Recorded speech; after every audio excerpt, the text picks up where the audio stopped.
오직 하나님의 은혜입니다.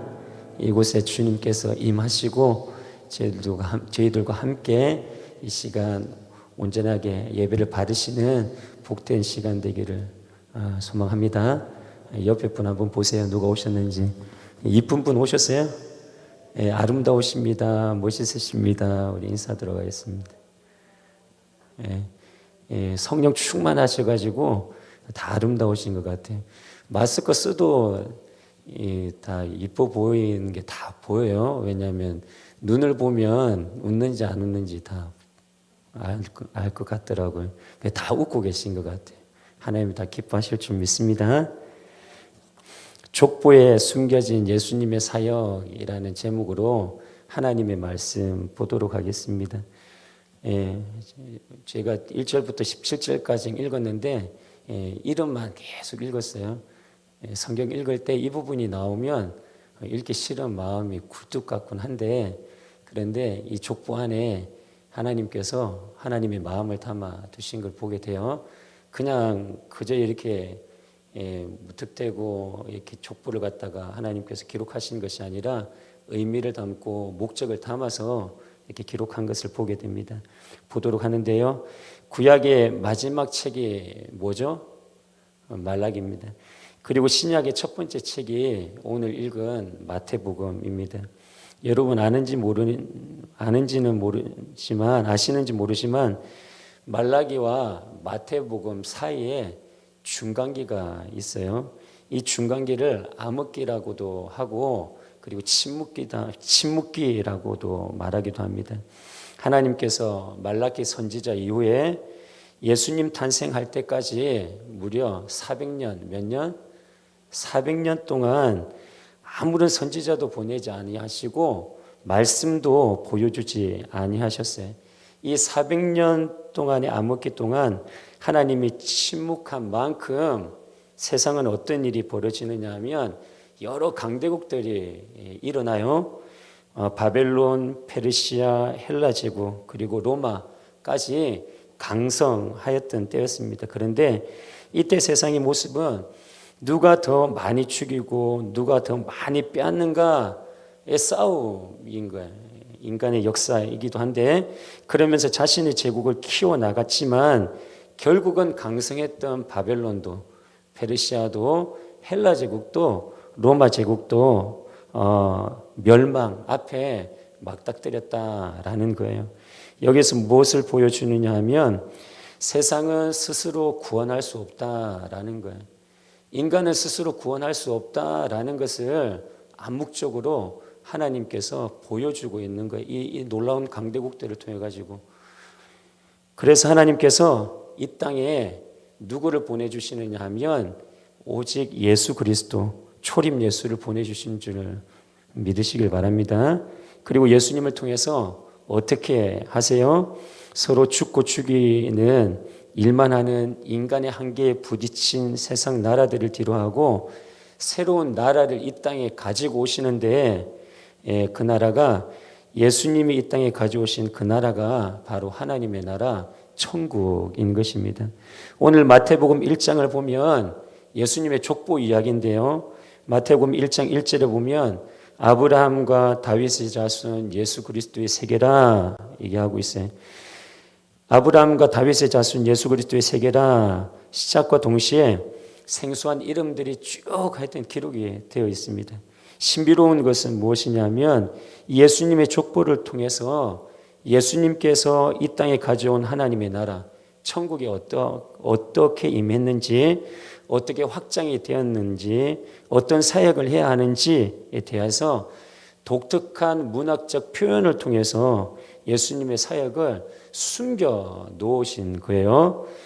몇 가지만 보도록 하는데, 먼저는 마태복음 1장 7절부터 10절 말씀 함께 읽도록 하겠습니다. 마태복음 1장 7절부터 10절 말씀 함께 읽겠습니다. 시작. 솔로몬은 르호보암을 낳고 르호보암은 아비야를 낳고 아비야는 아사를 낳고 아사는 요사밧을 낳고 요사밧은 요람을 낳고 요람은 우시야를 낳고 우시아는 요담을 낳고 요담은 아하스를 낳고 아하스는 히스기야를 낳고 히스기야는 므낫세를 낳고 므낫세는 암몬을 낳고 암몬은 요시아를 낳고 라고 이렇게 말씀하고 있어요. 뭘 발견하셨어요?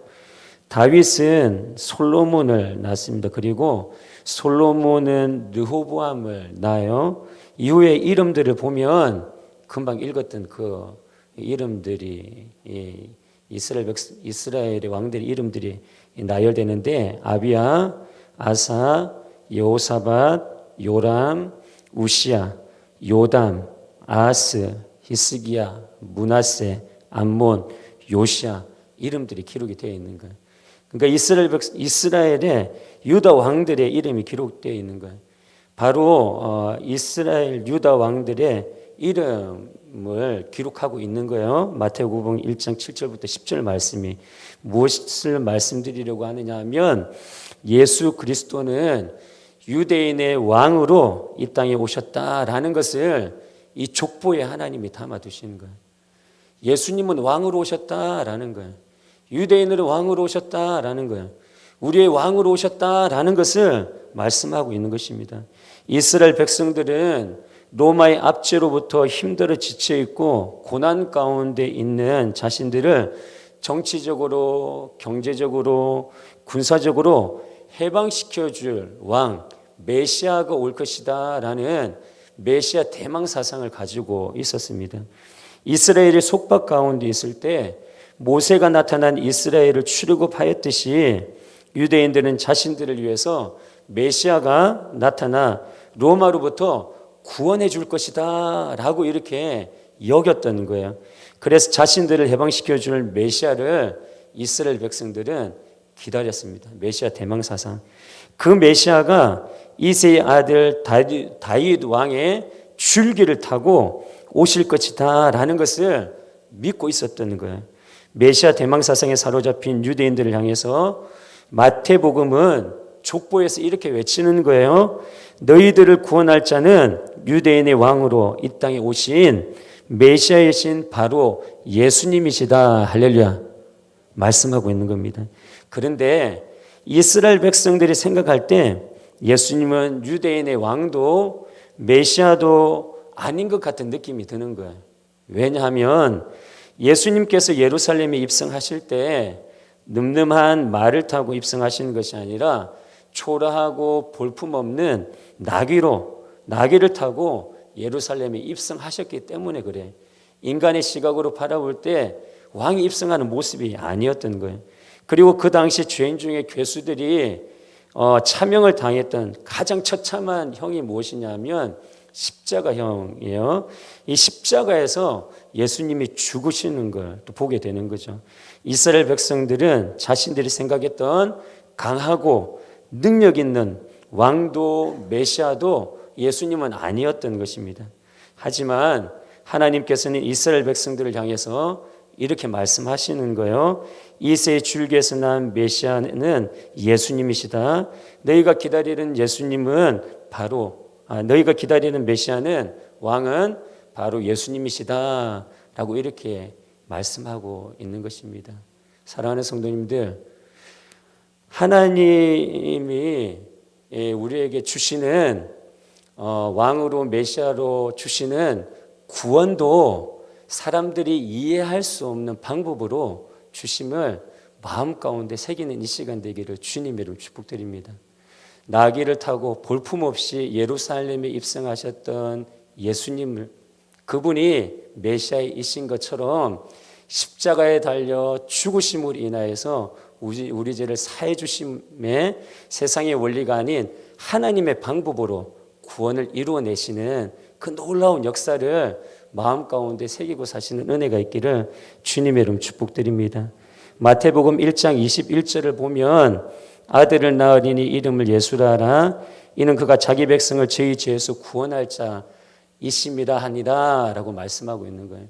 예수님이 이 땅에 오셔가지고 가장 큰 사역을 하신 것이 무엇이냐면 왕으로 오셔서 메시아로 오셔서 하신 가장 큰 사역이 무엇이냐면 자기 백성을 저희 죄에서 구원하신 일인 줄 마음 가운데 새기시길 부탁드립니다. 그래서 예수님께서 이 땅에 오셔서 십자가에서 죽으시는 거예요. 꼭 죽으셔야 돼요. 그래야지 십자가에서 죄가 해결되기 때문에 그렇습니다. 자기 백성들을 새롭게 하기 위해서 꼭 죽으셔야 돼요. 그런데 세상은 이걸 원치 않는 거죠. 하지만 하나님의 백성들, 하나님을 따르며 예수님을 주라고 고백하는 그 모든 사람들은 이 십자가를 믿음으로 인하여서 그 놀라운 은혜를 경험케 되어지고 세상의 방식이 아닌 하나님의 방식으로 구원을 이루어냄을 마음 가운데 새기고 사시는 은혜가 있기를 주님의 이름 축복드립니다. 더 나가자면 이 십자가처럼 예수님이 예루살렘에 입성했을 때 나귀를 타고 오셨던 것처럼 이 땅을 살아가는 하나님의 백성들도 구별된 삶을 살아야 될 줄 믿습니다. 천국 백성답게 하나님의 백성답게 세상의 원리가 아닌 하나님의 말씀으로 삶을 엮어내시는 은혜가 있기를 주님의 이름 축복드립니다. 세상은 많이 가지라고 하지만 주님은 많이 나눠주라라고 이렇게 얘기를 해요. 세상은 복수해야 된다, 보복해야 된다 라고 이렇게 얘기를 하지만 주님은 용서해야 된다, 용납해야 된다라고 얘기를 해요. 네가 더 올라가려면 거치적거려야 되고 걸려야 되고 밟고 짓밟고 올라가야 되지만 주님은 뭐라고 말씀하시냐면 그 권위에 순종해야 된다 이렇게 말씀하시는 거예요. 어떤 상황 가운데 있으면 불평과 원망을 하는 것이 세상이지만 주님은 뭐라 말씀하시냐면 그 가운데 감사해야 된다라고 이렇게 말씀하시는 거예요. 원망과 불평이 아닌 감사를 원하시는 거예요. 이렇게 구별된 삶, 세상과 다른 삶, 다른 길을 걸어가시는 그런 삶을 살아내심으로 인하여서 우리를 볼 때 왕이신 예수님이, 왕이신 주님이, 하나님이 보여지는 복된 발걸음 되시기를 주님의 이름 축복드립니다. 그리고 두 번째 보는데요, 마태복음 1장 3절에서 6절 말씀인데요, 함께 읽어보도록 하겠습니다. 시작. 유다는 다말에게서 베레스와 세라를 낳고 베레스는 헤스론을 낳고 헤스론은 람을 낳고 람은 아미나답을 낳고 아미나답은 나손을 낳고 나손은 살몬을 낳고 살몬은 라합에게서 보아스를 낳고 보아스는 룻에게서 오벳을 낳고 오벳은 이새를 낳고 이새는 다윗 왕을 낳으니라. 다윗은 우리아의 아내에게서 솔로몬을 낳고. 뭐가 보이세요?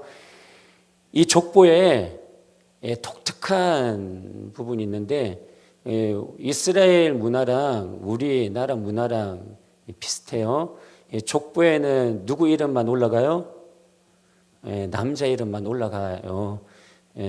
저도 이렇게 족보를 보면 남자 이름만 이렇게 올라가는 걸 있는데 오늘 본문 말씀을 보면 남자 이름이 아닌 여자 이름이 올라가 있는 걸 보게 돼요. 4명의 여인의 이름이 나옵니다. 4명의 여인의 이름은 누구냐면 다말, 라합, 룻, 우리아의 아내 밧세바가 나오고 있는 거예요. 이들의 태어난 곳을 보면 다말은 어디 여인이냐면 가나안 여인이에요.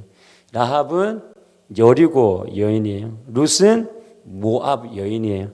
우리아의 아내 밧세바는 헨 여인이다라고 이렇게 얘기를 해요. 이스라엘 여인인가요? 아니죠. 뭘 말씀드리냐고 그러냐면 이방인들이에요. 하나님이 택한 선민 사상에 사로잡힌 그러한 여인들이 아니었다라는 거예요. 이방인들이었던 거예요. 이스라엘 백성들이 개만도 못하게 취급했던 이방 여인들이 오늘 예수님의 족보에 들어가 있는 거예요. 볼품없고 연약한 이 여인들의 이름이 들어가 있는 거죠. 이렇듯 다말, 라합, 룻, 우시아의 아내는 이방 여인들이었어요. 이 여인들의 삶을 깊이 들여다보면 이래요. 다말은 유다의 큰아들 엘과 결혼을 합니다. 엘이 하나님이 보실 때 악행을 범함으로 인하여서 여호와 하나님께서 엘을 죽여요. 엘이 죽고 난 후에 유대인의 계대결혼 문화에 따라서 유다의 둘째 아들인 오난이 형수 다말과 결혼을 하게 돼요. 그리고 살아요. 그런데 오난이 하나님 앞에 악을 행합니다. 그래서 여호와께서 오난도 죽여요. 그리고 유다는 셋째인 셀라가 있었지만 유다는 작은 아들을 자부인 다말과 함께 계대 결혼을 시키지 않아요. 그러던 중 다말은 시아버지 유다를 속여서 동침하게 되고 아들을 잉태하게 되는 것입니다. 그 아들을 낳으니 쌍둥이 베레스와 세라였던 거예요. 예, 이 일반적인 상식적인 삶을 살았어요, 다말이? 아니죠. 도덕적으로 하여튼 정상적이진 윤리적으로 볼 때도 하여튼 정상적이진 않아요. 시아버지랑 이렇게 동침을 해서 아들을 낳은 거니까 말도 안 되죠. 자, 보세요. 라합은 어떤 사람이냐면 약속의 땅에 정탐 온 이들을 숨겨줍니다. 그래서 정탐꾼들을 살려요. 하나님께서 이러한 라합을 기쁘게 보셔서 구원하여 주십니다. 이 라합의 직업이 무엇이냐면 기생입니다. 기생. 좀 더 나가면 창녀인 거예요. 창녀. 쉽게 말해서 몸 파는 여자였던 거예요. 족보에 들어가면 안 되는 거예요. 하여튼 뭐 이렇게 족보에 들어가야 될 사람은 뭔가 큰 일을 이루고 뭐 좀 이렇게 깨끗하고 뭐 이런 사람들이 그래도 족보에 들어가야지 맞잖아요. 들어간다고 그러면. 그런데 창녀의 이름이 들어가 있는 거죠. 말도 안 되는 얘기를 지금 족보 안에서 보게 되는 거예요. 룻은 어떻습니까? 룻은 결혼을 하고 살다가 그만 남편이 죽고 말아요. 룻의 시어머니인 나오미는 남편도 죽고 아들들도 죽자 고향으로 돌아가고자 합니다. 그때 룻이 자신이 태어나 자란 모압 땅을 버리고 시어머니의 고향으로 함께 가는 거예요. 베들레헴으로 돌아갑니다. 그리고 살기 위해서 이삭을 줍다가 그러다가 누구를 만나냐면 보아스를 만나요. 보아스를 만나서 결혼을 하게 되는 것입니다. 그리고 우리아의 아내도 만만치가 않습니다. 우리아의 아내가 바로 밧세바인데 밧세바는 남편이 전쟁터로 보내고 난 후에 몸을 추스리지 않고 다윗 왕과 간음을 하게 돼요. 이 일로 남편을 죽음으로 몰아가게 되고 남편이 죽고 난 이후에 다윗과 재혼을 하게 됩니다. 이 상식적으로 이해가 안 되잖아요. 일반적인 삶은 아닌 거예요. 그런데 일반적인 삶을 살지 않은 윤리적으로 도덕적으로 조금 흠이 있어 보이는 이 여인들의 이름이 어디에 들어가 있느냐 하면 예수님의 족보에 들어가 있는 거예요. 그것도 이방인 여자들, 남자들만 기록되어져야 될 족보에 여자들, 그것도 이방인이 들어가 있는 거죠. 여러분, 다말도 그렇고 라합도 그렇고 룻도 그렇고 우리의 아내 밧세바도 그렇고 거룩하고 죄 없으신 예수님의 족보에 들어갈 그렇게 거룩한 존재가 아니다라는 거예요. 그러면 그런데 이방인이요 도덕적으로 문란하여 죄 지으며 살았던 이 여인들을 하나님께서는 왜 거룩한 이 족보에 넣으셨느냐라는 거예요. 왜 그러셨을까요? 바로 예수님께서 이러한 사람들을 사용하시고 하나님의 거룩한 사역을 이루시고 구속사를 성취해 나갈 것이다 라는 것을 말씀하고 있는 것입니다. 이러한 사람들을 구원해 주기 위해서 오셨다라는 것을 말씀하고 있는 거예요. 누구를 위해서요? 이방인을 위해서 예수님께서는 이 땅에 오셨고 연약하여 온전치 못한 삶을 살고 있는 이들을 위해서 이 땅에 오셨고 죄 많은 인생들을 위해서 이 땅에 오셨고 몸도 마음도 지쳐 삶을 놓아버린 이들을 위해서 이 땅에 오셨고 마지막으로 볼품없는 이 여인들, 하잘것없는 사람들을 위해서 이 땅에 오셨고 그들을 새롭게 하기 위해서 또한 그들을 통해서 하나님의 구속사가 이루어진다라는 것을 말씀하시기 위해서 이곳에 여인들의 이름을, 그것도 이방인들의 이름을, 그것도 도덕적으로 윤리적으로 온전치 못한 사람들의 이름을 이 족보 가운데 기록해 놓은 거죠. 거룩하신 예수님의 그 족보 안에 거룩하지 않은 여인들의 족보 안에 여인들의 이름을 기록해 놓은 것입니다. 놀랍지 않으세요? 이 볼품없는 이들을 통해서 더 놀라운 것은 다시 말씀드리지만 예수님의 구속 사역이 이루어진다라는 사실입니다. 여러분, 그래서 우리가 마음 가운데 딱 정리해야 될 부분은 무엇이냐면 오늘 나오는 다말, 라합, 룻, 우리의 아내 바세바 보다는 여러분 하나님 앞에 순종하며 살아가고 계시잖아요. 할렐루야. 이들보다 그래도 아름다운 삶을 엮어가면서 하나님을 섬기며 살아가고 있잖아요. 할렐루야. 이들도 하나님이 볼품없는 이 여인들도 하나님께서 그들을 하나님의 능력의 팔로 붙잡아서 이 족보에 올리시면서 하나님의 구속의 역사를 이끌어 가실 때 사용하셨던 것처럼 이들보다 그래도 하나님을 잘 섬기고 하나님이 하라면 하고 하나님이 가라면 가고 하나님이 멈추라면 멈추며 예배에 나오고 이렇게 예배 드리며 하나님을 영화롭게 하는 삶을 살아가는 우리들은 오죽하겠어요. 우리들 통해서 하나님께서 이 땅의 구속 역사를 여인들을 통해서 이제껏 구속의 역사를 이어오셨던 것처럼 앞으로 우리들을 통해서 예수 그리스도의 그 구속의 역사, 하나님의 구속의 역사는 도도하게 흘러갈 것입니다. 할렐루야. 그래서 힘을 내셔야 돼요. 그래서 자신감을 가지고 담대함을 가지고 삶을 엮어가셔야 돼요. 여기 있는 이동호 목사가 가지고 있는 이 타고난 성품이 있어요. 타고난 성품. 경상도 사람들, 제 아내가 항상 얘기하지 말라고 그러는데 이걸 얘기를 해야지 이게 은혜가 되는 거예요. 경상도 사나이들이 가지고 있는 독특한 하여튼 그 쓰잘데기 없는 성격이 있어요. 급하고 다혈질에다가 뭐가 안 되면 욱하고 막 이런 게 있단 말이에요. 예.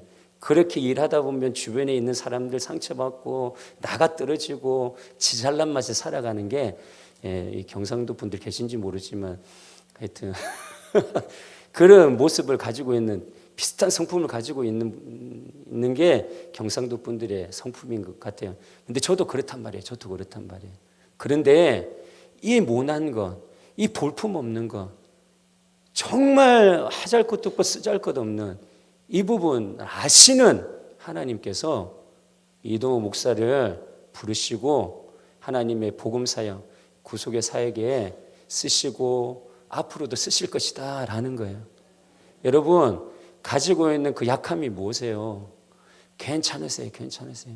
하나님은 그것 보고 여러분들을 세워나가시는 것이 아니라 하나님은 하나님 때문에 그저 하나님께 접붙임 바 되어져 있는 여러분들이 귀하기에 여러분이 부족하고 여러분이 가지고 있는 것이 온전치 못할지라도 주님께서는 복되게 해주실 줄 믿습니다.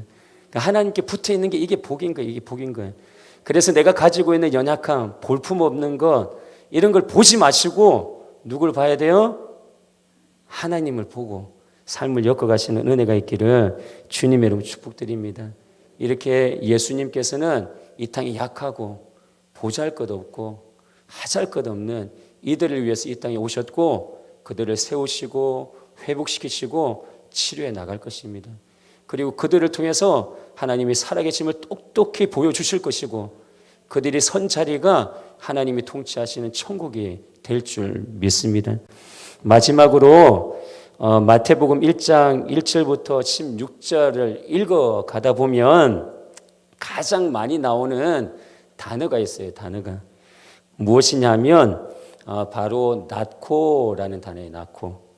마태복음 1장 1절부터 16절까지 낳고라는 단어가 몇 번 나오냐면 39번 나와요. 39번. 족보니까 낳고라는 단어가 많이 나오겠죠. 근데 39번 나와요. 누가복음에도 족보가 있어요. 누가복음 3장 23절에서 38절을 보면 족보가 있어요. 이 누가복음 3장의 족보는 하나님부터 이렇게 밑으로 내려가요. 그리고 오늘 마태복음은 마태복음은 아브람, 얘기를 하면서 아브라함부터 이렇게 쭉 예수님까지 내려가는 걸 보게 돼요.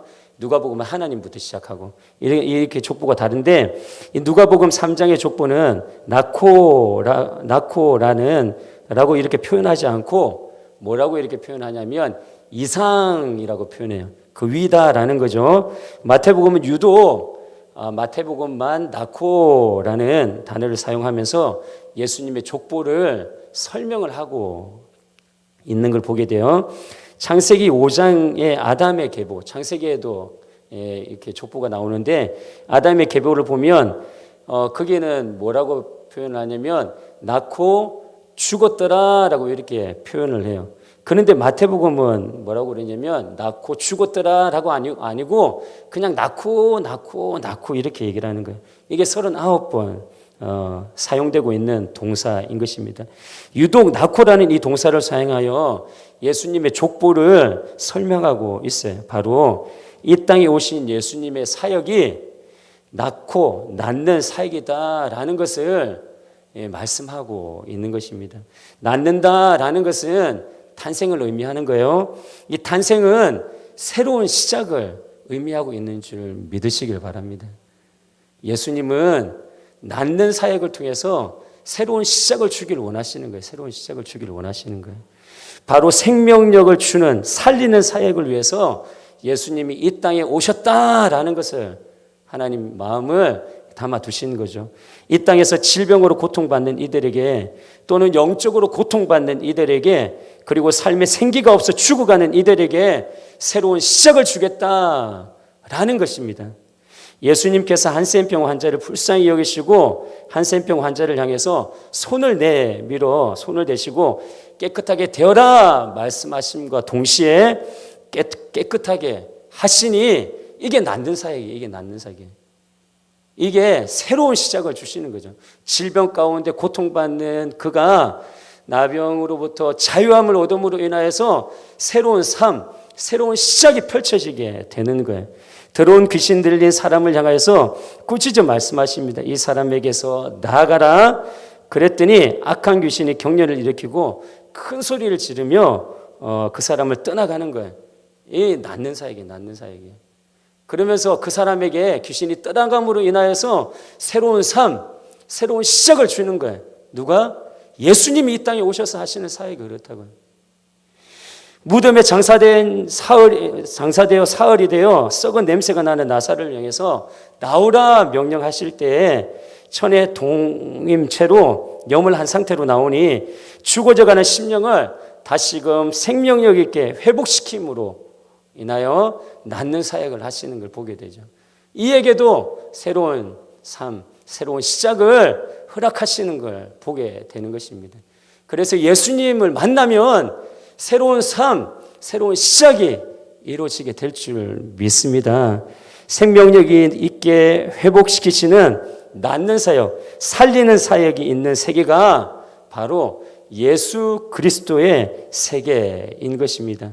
마태복음 1장 1절을 다시 한번 읽어보면 함께 읽도록 하는데요. 시작. 아브라함과 다윗의 자손 예수 그리스도의 세계라. 여러분, 예수 그리스도의 족보라 말하지 않고 예수 그리스도의 세계라 라고 이렇게 얘기를 하는 거예요. 예수 그리스도의 세계인 것입니다. 이스라엘 백성들의 세계가 아니라 예수 그리스도의 세계인 것입니다. 아웅다웅하는 사람의 세계가 아닌 것이에요. 약육강식의 동물의 세계도 아닙니다. 하나님이 통치가 이루어지는 생명력 있는 예수 그리스도의 세계요. 죽은 자도 살리는 기대와 소망이 있는 세계인 것입니다. 그리스도 예수의 세계는 환율이 150에서 160원 선에 육박할지라도 사업이 조금 어렵더라도 지금은 일이 없어 집에서 자숙하는 시간을 가질지라도 온몸이 아프지 않은 곳이 없을 정도로 종합병원일지라도 불치의 병과 싸워 실험하는 순간일지라도 정말 이길 수 없는 것 같은 큰 일 앞에 서 있을지라도 예수님을 십자가에서 죽게 내버려 두심으로 죽음에서 생명으로 회복시키셨듯이 새로운 시작을 주시는 여호와 하나님이 통치하시는 세계가 예수 그리스도의 세계인 것입니다. 할렐루야. 이 세계 안에 있는 거예요. 누가? 저와 여러분이 이 세계 안에 있는 거예요. 그래서 사업이 조금 어렵고 힘들더라도 또 몸이 아프고 너무 힘겨울지라도 불치병과 싸울지라도 죽음에서 생명으로 옮기는 놀라운 역사를 일으키셨던 것처럼 우리의 삶 가운데 그런 표적과 이적을 하나님의 때에 보여주시고 일으켜 주실 줄 믿습니다. 우리의 상식은 평범함이지만 하나님의 상식은 표적과 이적인 거예요. 하늘이 하나님을 바라며 한 걸음 두 걸음 내디디면 죽음에서 생명으로 새로운 삶을 새로운 시작을 주실 것이다 라는 것을 마음 가운데 새기고 하늘의 하나님을 의지하며 사시는 저와 여러분 되기를 주님의 이름으로 축복드립니다. 고린도후서 5장 17절은 이렇게 말씀하세요. 그런즉 누구든지 그리스도 안에 있으면 새로운 피조물이라 이전 것은 지나갔으니 보라 새 것이 되었도다. 할렐루야. 이방인이었던 우리가 죄인들이었던 우리가 하나님의 백성 될 수 있는 본질인 것입니다. 이것이 바로 예수님의 십자가에서 흘리신 피로 성취된 하나님의 왕국이요 하나님의 나라인 것입니다. 사랑하는 성도님들, 성도된 우리들은 이제 그리스도 예수의 세계에 속한 자들인 것입니다. 우리가 바로 그리스도 예수의 십자가로 인해서 하나님이 통치하시는 하나님의 나라 천국에 속한 자요 살아가고 있는 자들인 것입니다. 그래서 성도된 우리가 나아가야 할 삶의 양식은 분명한 거예요. 뚜렷합니다. 예수님께서 이 땅에서 사셨던 것처럼 우리도 예수님을 닮아서 살아야 되는 거예요. 살아야 되는 거예요. 이게 중요한 거예요. 이게 중요한 거예요. 여러분 삶을 살아야 되는 거예요. 삶을 살아야 되는 것입니다. 십자가에서 예수님이 죽음으로 인하여서 핏값을 지불하시고 우리가 하나님의 자녀로 주님이 사셨단 말이에요. 이 놀라운 주님의 핏값으로 가벼운 값이 아니잖아요. 핏값으로 산 우리가 살아야 될 삶의 양식이 있는 거예요. 허투루 살면 안 되는 거예요. 막 살면 안 되는 것입니다. 생각을 하고 그리고 하나님의 말씀을 부여잡고 하나님이 원하시는 삶을 살아내야 하는 거예요. 우리도 예수님처럼 예수님을 닮아야 살아야 하는데 이방인들을 위해서, 연약한 자들을 위해서, 온전치 못한 자들을 위해서 메시아로 이 땅에 오셔서 십자가에서 철저하게 낮아지심으로 겸손으로 아낌없이 줌으로 인하여서 그렇게 사셨던 것처럼 낫는 사역을, 살리는 사역을 해 나가야 될 줄 믿습니다. 우리가 그렇게 살아야 되는 거예요. 그렇게 살아야 되는 것입니다. 내 눈에 조금 마음에 안 들어도 예수님처럼 품어야 돼요. 품어야 돼요. 용서해야 되는 거예요. 용서해야 되는 거예요. 용납해야 되는 것입니다. 내 가치, 내 생각이 중요한 게 아니에요. 하나님이 용서하라, 품으라, 세워라 하셨기 때문에 우리가 해야 되는 것입니다. 이렇게 낫는 사역, 살리는 사역을 하는 것입니다. 나같이, 저 말하는 거예요. 제가 미남은 아니지만 그래도 좀 생겼잖아요. 할렐루야. 그런데 제가 조금 생기지 않고 우락부락하게 생긴 분들이 있거든요.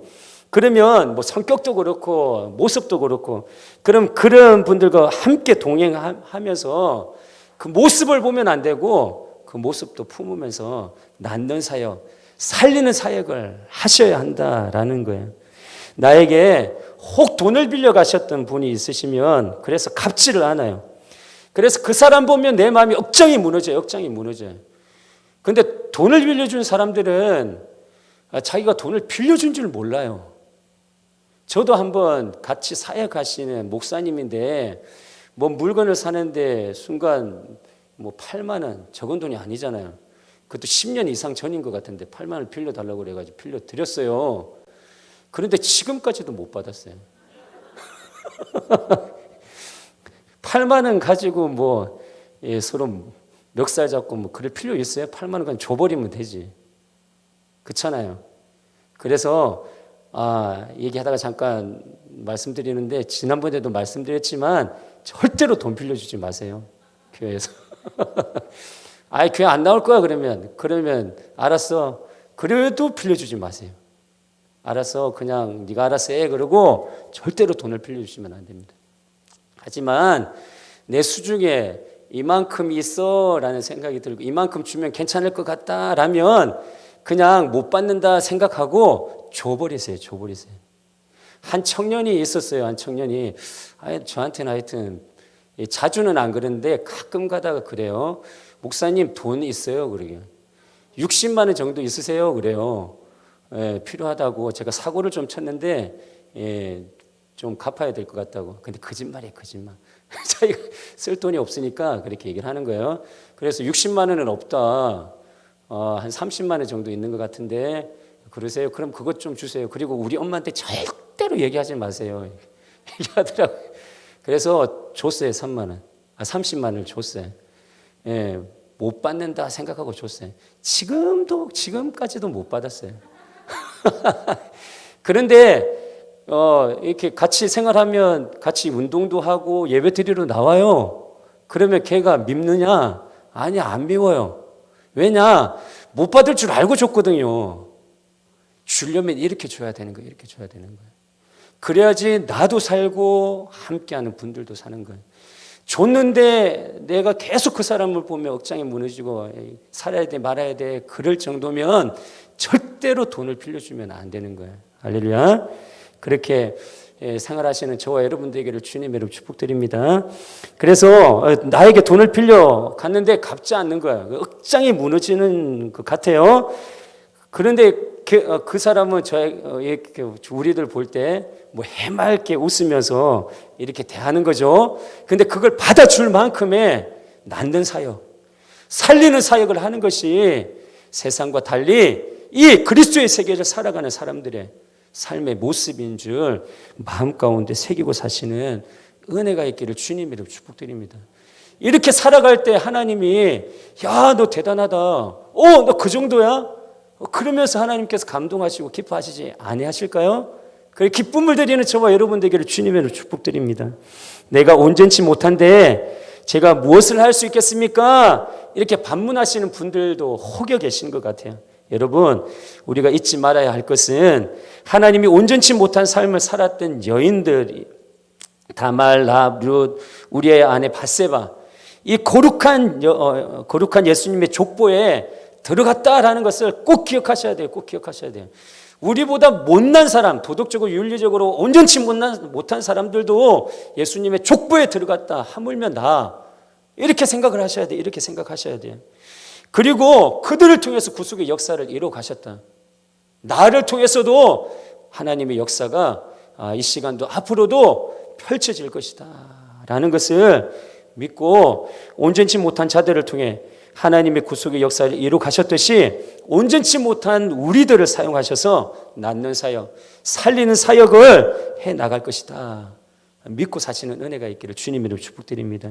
나를 통해서 하나님의 나라가 이 땅에 아름답게 심겨질 것이고, 그리고 이 땅에 천국이 나로 인해서 확장되어질 것입니다. 사랑하는 성도님들, 성도된 우리들도 낫는 사역, 살리는 사역을 해야 되는 거예요. 예수님이 이 땅에 오셨던 것처럼 그 사역을 해야 되는 거예요. 세상의 방식이 아닌 하나님의 말씀으로 해야 되는 것입니다. 이 땅에 살고 있는 힘들고 연약한 이웃들에게 예수님이 이 낫는 사역, 살리는 사역으로 다가가야 하는 것입니다. 즉 우리가 예수님의 생명의 복음을 전함으로 이웃들이 영과 육이 살아나고 정신적인 부분까지도 회복되며 하나님의 놀라운 일이 일어나는 그런 발걸음들 다 되시기를 주님의 이름 축복드립니다. 생명의 복음으로 낫는 사역, 살리는 사역으로 인해서 마치 하늘의 생기가 불어와서 골짜기의 마른 뼈에 힘줄이 생기고 살이 붙고 살아남으로 여호와의 군대가 되는 놀라운 역사가 이루어졌던 것처럼 우리의 삶에 나타날 줄 믿습니다. 할렐루야. 하나님은 살아계세요. 지금도 보고 계세요. 절대로 죽은 하나님이 아니세요. 그래서 일거수일투족 다 아세요. 내가 태어나서 내가 죽을 심판대 앞에 서 이제 죽어 하나님의 품에 갈 그때까지도 하나님은 다 아세요. 다 아세요. 두려움을 가지고 하나님을 경외함으로 삶을 엮어가고 내가 그리스도의 세계 안에 있다. 나는 구별된 존재다. 나는 거룩한 존재다. 나는 이렇게 살아야 될 존재다. 딱 정하시고 하나님이 기뻐하시고 감동받을 만한 그런 삶을 사시는 저와 여러분 되기를 주님의 이름 축복드립니다.